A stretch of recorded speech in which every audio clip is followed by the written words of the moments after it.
Good afternoon, everyone, and welcome to Authoritas Tea Time SEO. I hope everyone's got their tea ready. Yeah, standard. Spray bottle. Perfect. So thank you all for joining Tea Time SEO. I'm SEO Joe Blogs, and I'm also joined here by Carrie Shepherd from Authoritas. And this initiative is really about encouraging everyone to take a break, to connect with others, and learn something new. And today we're really excited to have three great speakers who are going to be sharing their useful, insightful tips all about tech, technical audits, key issues to highlight for these e-commerce sites. So we have Areej, Kristina, and Luke. They've come on Tea Time SEO before, and we're very happy to welcome them back today. So before we get in, I just want to mention a quick word about Authoritas. So we are an SEO software platform, and we really help clients to generate that traffic that converts. We've just launched a brand new feature called Visibility Explorer, and it allows you to see the different SERP results, view competitors, and of course, download a lot of data, up to 500,000 keywords for free. So give it a go, try it on authoritas.com. And if you have any questions, please let myself, Carrie know. Lawrence, he will also be in the chat. If you do have any questions for today, please drop them as well in our chat there in the bottom right-hand corner. And if you're enjoying these Tea Time SEO sessions, subscribe to the video and like our video. Subscribe to our YouTube channel, I should say. So without further ado, I'm going to pass over to our speakers who will introduce themselves. Thank you. Over to you, Areej. Hey, it's so exciting to be back on Tea Time SEO, and hi to Luke's kid. He can join us today. He can. He's scared now. He doesn't know. Yeah, so I'm Areej, and this is my second time on Tea Time SEO. I'm the founder of Women in Tech SEO, SEO Manager at Zoopla. I love Tea Time SEO. It's been a really fun way to kind of spend lockdown. I've been doing SEO for a bit over 7 years now. I recently moved from agency side to client side. And generally, the bigger and messier a site is, the happier I am, which is why I'm really excited to share some thoughts around e-commerce sites.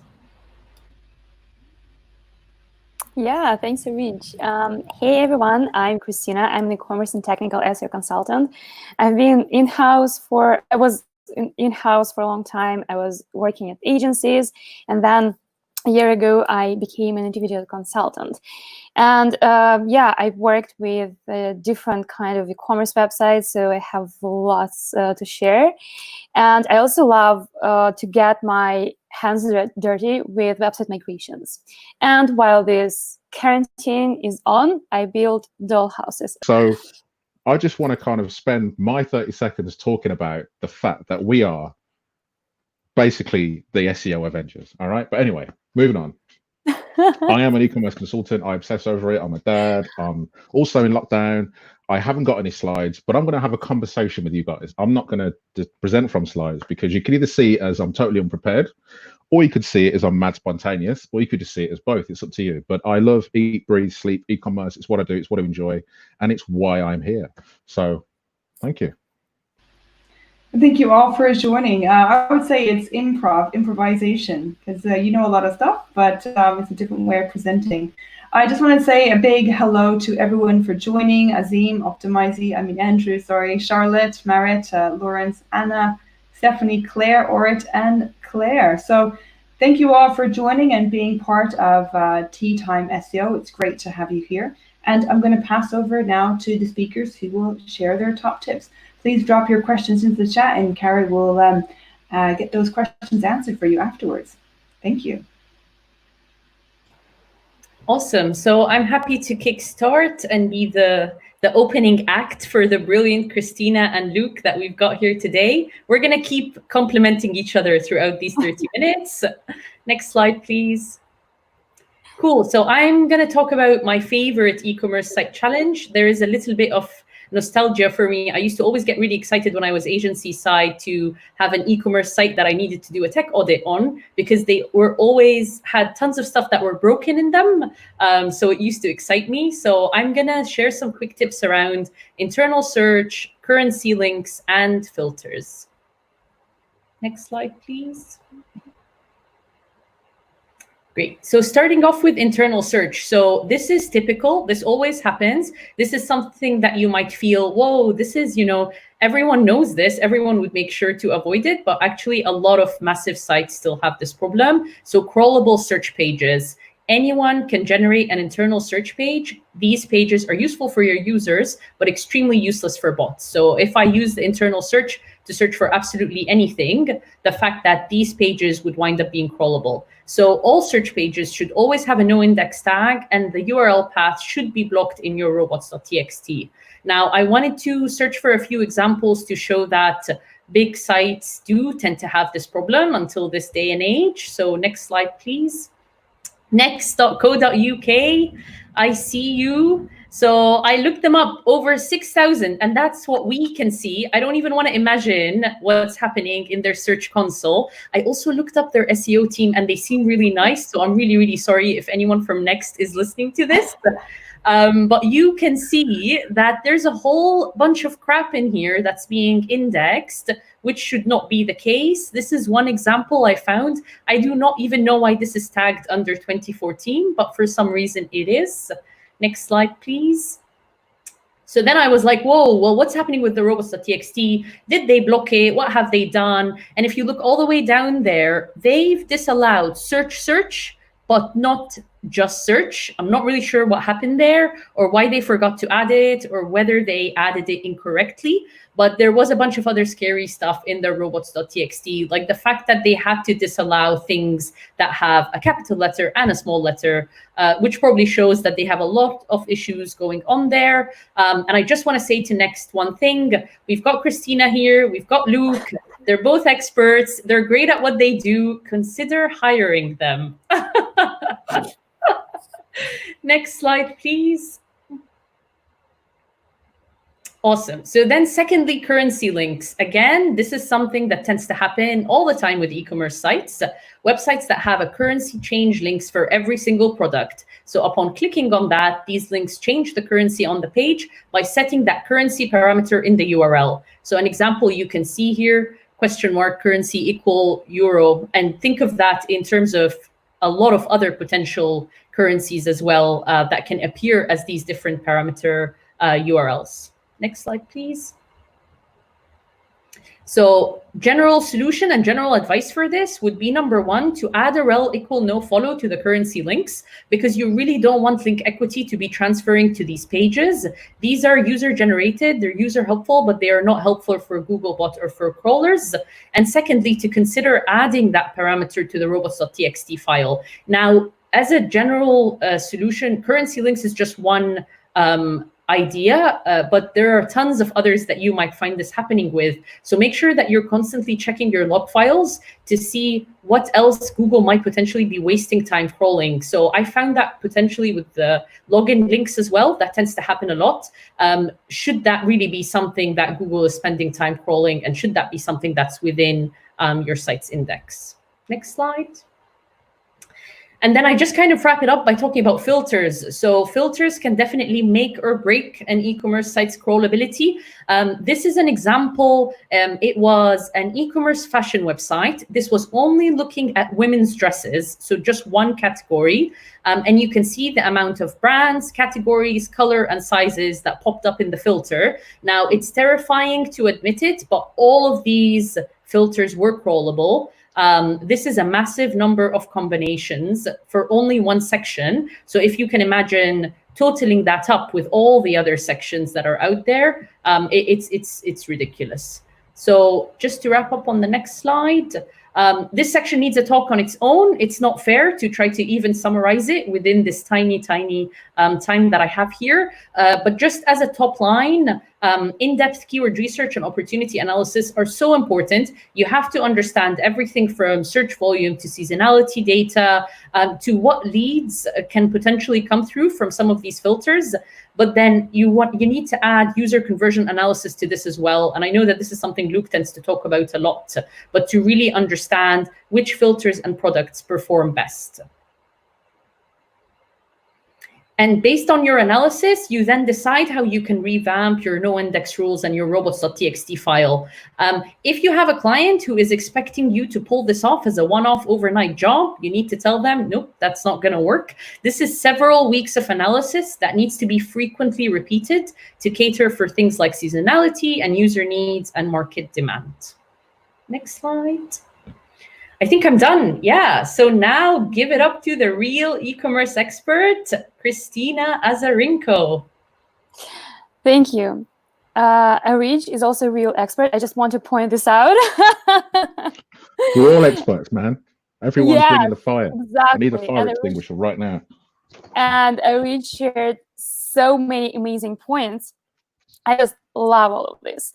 And I was thinking about sharing some specific technical SEO issues when it comes to online stores. And then I was thinking, okay, I've been talking about this a lot, and now I want to take a little bit different approach. And what I was, can you, more slide, please? Yes, and the next slide. Amazing. So what I was thinking, it's not only about the issues, it's about the processes. Because most e-commerce SEO technical issues happen because of two reasons. First of all, there is either no process to fix them, to handle them properly, or the process is broken. Next slide, please. Next slide. Pew, pew, pew. Okay, amazing. So, and here I'm going to give you two examples. This is Shop Akira. This is a women apparel website. And as I was browsing it, I clicked on one of the products and I realized that now I'm somewhere I have no idea where. And it appeared to be a search page with just default search results, with default products, which are not relevant at all to the product which I clicked. Of course, I traced this because I'm an SEO, first of all, and every time I shop, I check all the canonicals and all the stuff. So I thought, oh my God, this doesn't make any sense. And the problem is that they don't have a proper process of handling products which are out of stock. And the next example on the next slide is from Nike. I'm pretty sure everybody knows Nike, so I'm not going to tell you what Nike is. But what I realized when I also was checking their filters is that if two particular filters are applied, they have a canonical. So there is a page with filter parameters in the URL, and it has a canonical pointing to the home page. Doesn't make any sense, right? And the problem with all of this is not because there is an SEO behind this thinking, okay, it makes so much sense to have a canonical pointing to the homepage. I don't think this is the case. I just think that this is the reason for that is because when you audit your website, when you've been working on a single website for a long time, especially, for example, in Nextco UK, there can be amazing people, but they've been working on the website for a long time. And sometimes it's so hard to just take a new angle and look at what's going on with your website, with a fresh look. I've worked for one company for 5 years in-house, and I understand how it looks like. So can I have the next slide, please? The thing is that there are specific things which can go wrong in e-commerce, and the examples are content duplication, flexible product stock, faceted navigation, or as Areej pointed out, links to currency login. The next slide, please. And the thing is that in order to fix all of this, you don't need to fix these things one by one. You need to create a process, and you need to create a process because it's a sustainable and efficient approach, and also it will help you breathe in and breathe out instead of chasing each and every issue as a separate thing, right? The next slide, please. So when I talk about what I mean by processes, my approach is like that. So first of all, create a list of technical e-commerce SEO issues which are applicable to almost any store. There is the examples that I gave you, flexible stock, for example. What would you do if a product is out of stock permanently? What would you do if the product is out of stock temporarily? And all this stuff. Next, you add specific issues which are relevant to your specific story, because yeah, we sometimes have like different things going on, and we need to account for them as well. Then you create a process for handling these issues. And to me, the process looks like if then. If the product is out of stock, then remove it from the navigation blocks, remove it from the catalog, serve this HTTP header, and all these things. But basically, it's if-then approach, which shows you which actions should be taken in every single situation. Then you need to audit your website regularly, just as Areej said. Yeah, do audit your website regularly and also monitor what's going on. For example, you can have Google Analytics alerts for a huge increase of 404 pages. It means that something's going on. And it's great when you have a process, when you create a process in the first place, and then you can adjust this process, because new things can come up. And it's okay to adjust the processes. You don't have to have them perfect from the very beginning. It's great to change and to adjust them throughout your work.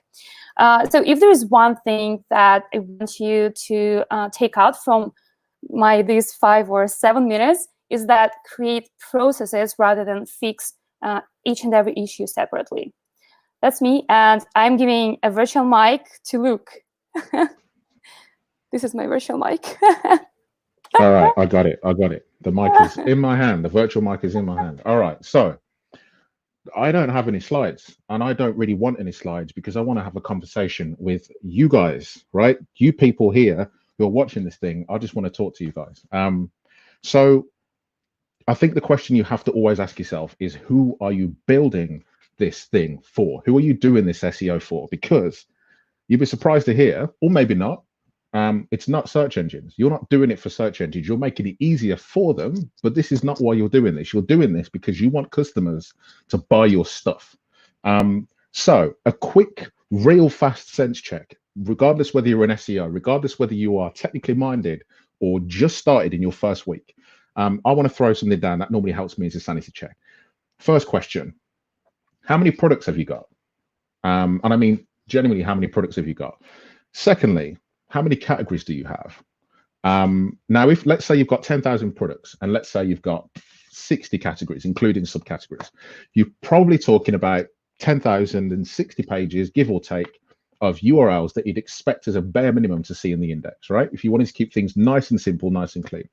So if you have 10,060 products, but you have 1.4 million URLs in the index, for example, you know you have a problem.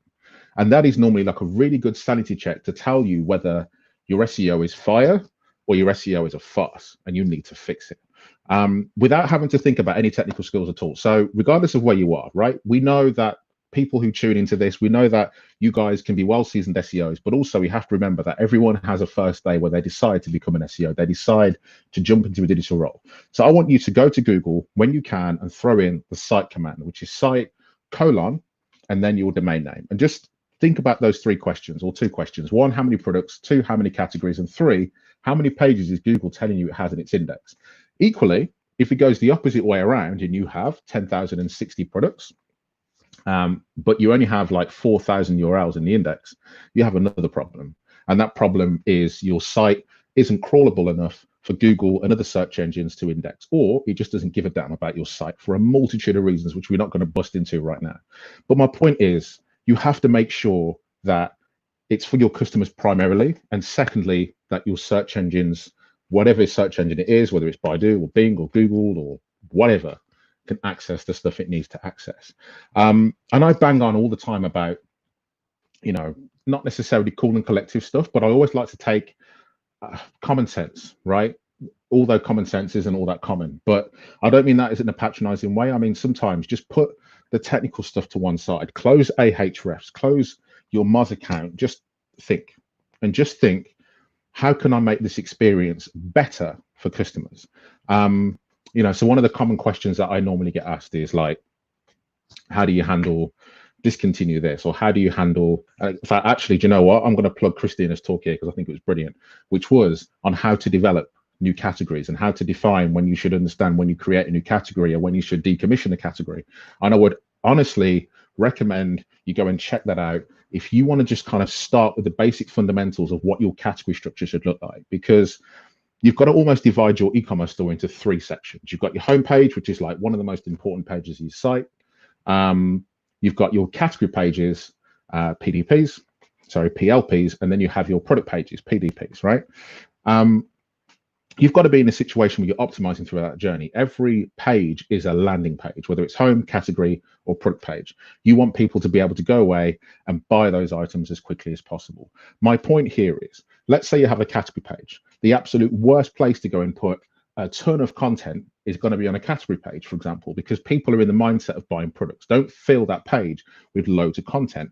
Equally, not having any content on a PDP page is like suicide, because people want to buy that product. My point here is just think about how you can make the experience better for your customers, and then almost reverse engineer the SEO into that, right? And that's how I like to start, because I have a simple brain. Yes, I'm good at what I do, and yes, everyone in this talk right now is absolutely fire, but I want to be honest and transparent. I have no PhD. I have no degree. I'm no Einstein. I'm no clever person. I'm just someone who has a bit of an obsession with e-commerce, and I just like to think about ways in which I can improve an experience for customers. And if you take that same approach, then it's a lot easier to think about how you can improve your SEO rather than kind of being overwhelmed by technical this and technical that. And the analogy I thought of earlier was, look, you can go to a Michelin star restaurant and order a slice of cake, or you can go to Greg's, which is my personal preference, and go and order a slice of cake. My point is, cakes contain eggs, flour, and milk. It doesn't, well, I think they contain milk. I don't know. I'm not confused, but they contain raw ingredients, right? My point is, it doesn't matter whether it's a state-of-the-art, top-of-the-range, delicious £150 a slice cake, or a basic cake from Greg's, which are also fantastic. My point is, the foundation of what makes a cake is still the same.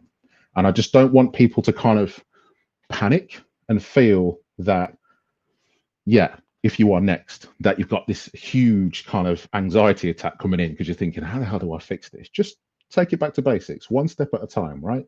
Like, the great thing about e-commerce SEO is sometimes one small change can make a huge difference. If you make, you know, Areej's suggestion about fixing your parameter URLs to stop those being indexed, and you roll that across every single page template on your site, it's one small change that can make a huge difference across many URLs, right?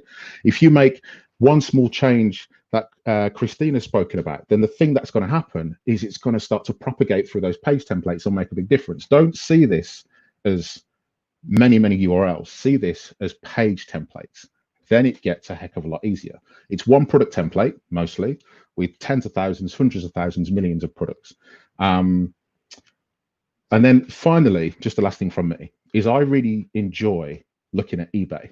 And I mean eBay to buy stuff, and eBay in terms of how they've kind of technically structured the SEO of their site. Because think about it, they're in a unique situation in where the products that they sell are temporary. They're always temporary, unless it's like eBay Motors and you buy like a 12-month listing. Typically, items have like 24 hours, 7 days, 30 days as a listing or whatever. So what does eBay do with that constant churn of products, like every 24 hours, every 30 days? Do they just kill the products? Hell no, because there's people who have missed out on those auctions that want to go and look at something similar. There's equity in those pages. There's Paris Hilton's hair that sold for like $18 million or something like that, and it's got super SEO, went viral, it had PR everywhere. They're just going to switch that off? No, they're not. So look at that experience that helps you as a customer to navigate eBay and find that and use that as a site, and think about how you can adapt that to your own experience. It doesn't have to be complicated. Just think about the idea and worry about the SEO afterwards. If you're building it for customers, your customers will be happy. And it's a very broad assumption here, but your search engines will follow suit. Make it fast, make it SEO friendly, good prices, and just make it easy to use, man. So that's the conversation I wanted to have with you guys today. And thank you very much. That's me. I don't even know how long I was talking for. Thank you very much. So many great tips and insights from everyone today. And we've got loads of questions, actually. So I'm going to pass over to Carrie, who will be asking them to our speakers. Over to you, Carrie. Great, thank you. So first question we have is, how often should you review your product categories? So for example, if you start out with 10 products but want to build a format that's scalable to 100,000 or 1 million products, and this is for anyone. This is a I'll tell you what, I'll jump into this only because it's fresh in my head as it happened, funny enough, for a client of mine end of last week. It's going to sound cliche as heck, but all the time. What I mean by that is, yeah, all the time, but automate it. Like, don't manually go through on a Monday morning each week and just go and check your categories. Like, automate this thing. Build flags in like Google Analytics, which tells you when you have no products in a category, because then you know you have a problem. Then you know you have an orphan category that can be redirected or populated with product.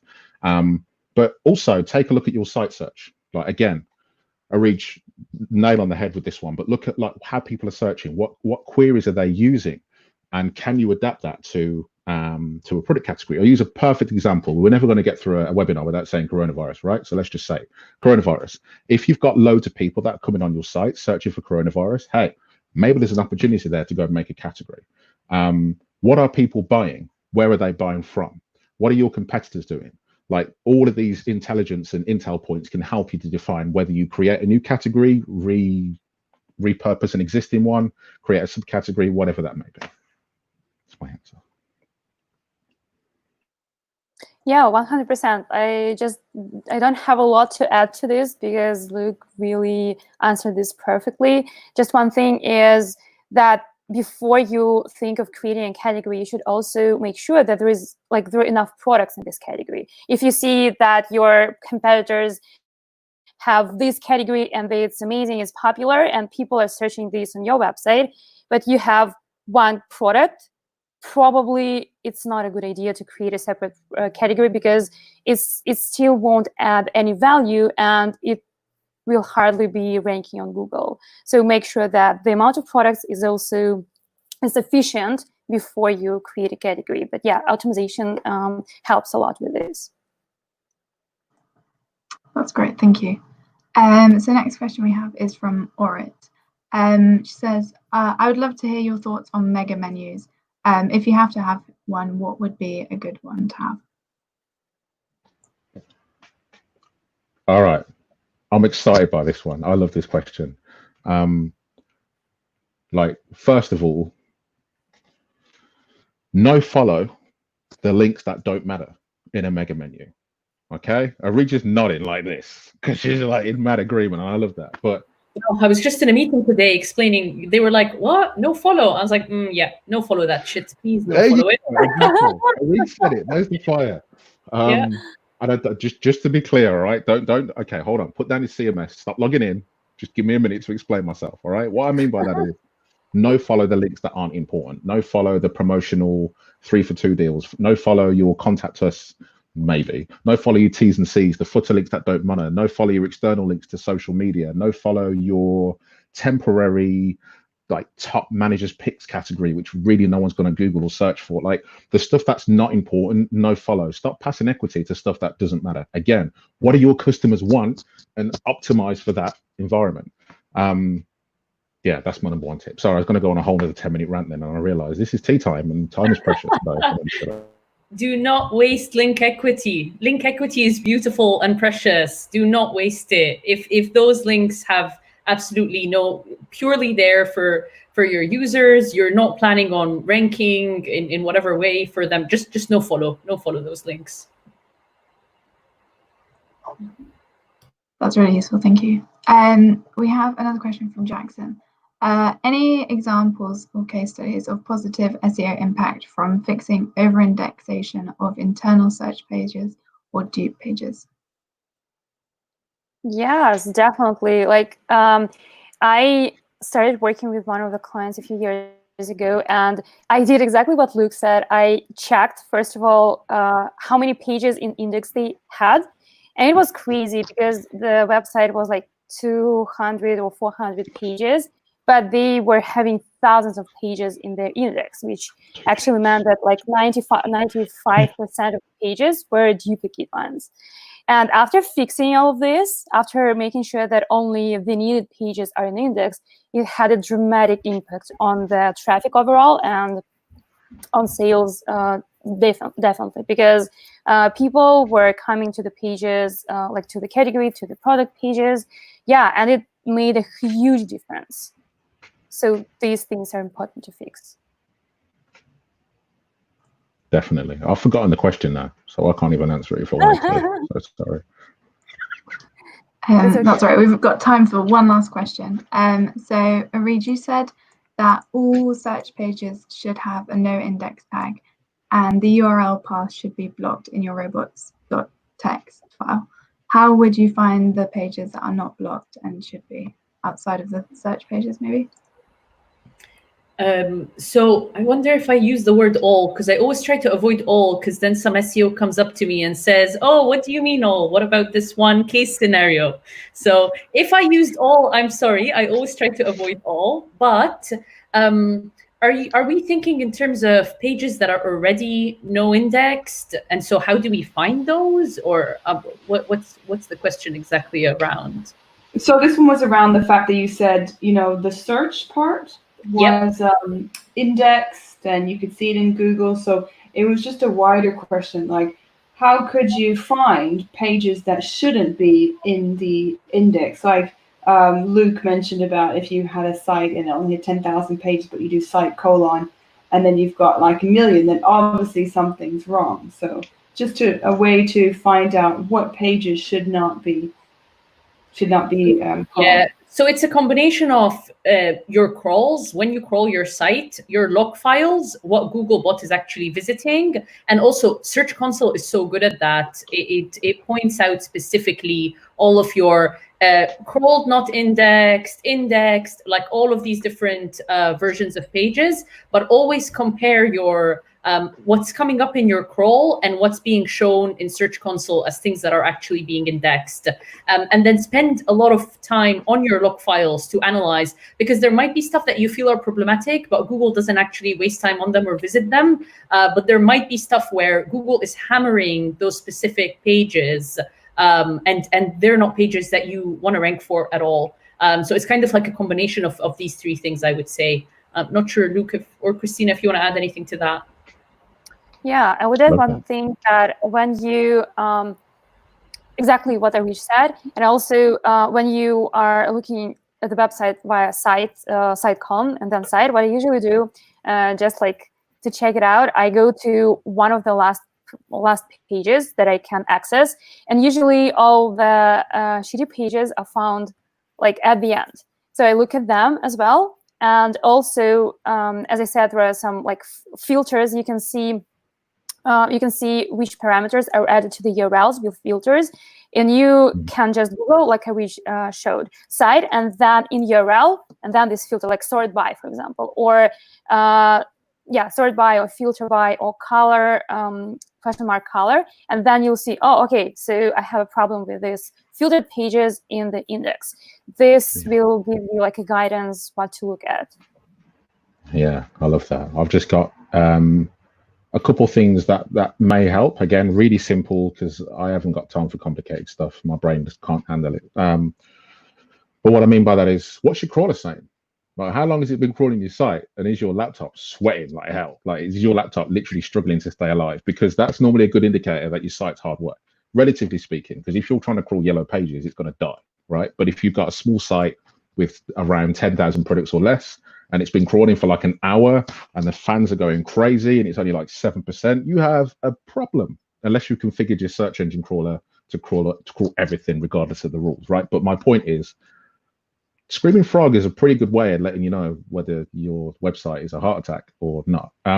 Secondly, I would say I forget what it is, because my memory is trash at the moment, but there's a report in Search Console which basically says to you, Google is telling you whether it gives a damn about your site or not. And it's kind of like indexable, but we just decided that we didn't care enough to index this URL. Like, if you have a big disparity between the URLs that can be indexed, then Google's just gone, nah, I know I can index 150,000 URLs, but I'm going to index 12. Then again, it's kind of like you have something you need to go and take a look at. So start a crawl, And if your machine wants to set itself on fire, you probably have an issue you need to go and check out. That's really useful. Thank you, guys. And that's all the questions we have time for today. We've got another half an hour. we just do this. We just carry on. Well, we have got just a tea break, Luke. Tea break, for those that have their cup of tea. Thank you very much, everyone, for joining us today. We had so many questions, we couldn't get through all of them. But join us on Thursday when we're going to be speaking with Christine and Sabrina about how to carry out advanced keyword research. Sabrina is part of the Women in Tech SEO community that Areej has built up.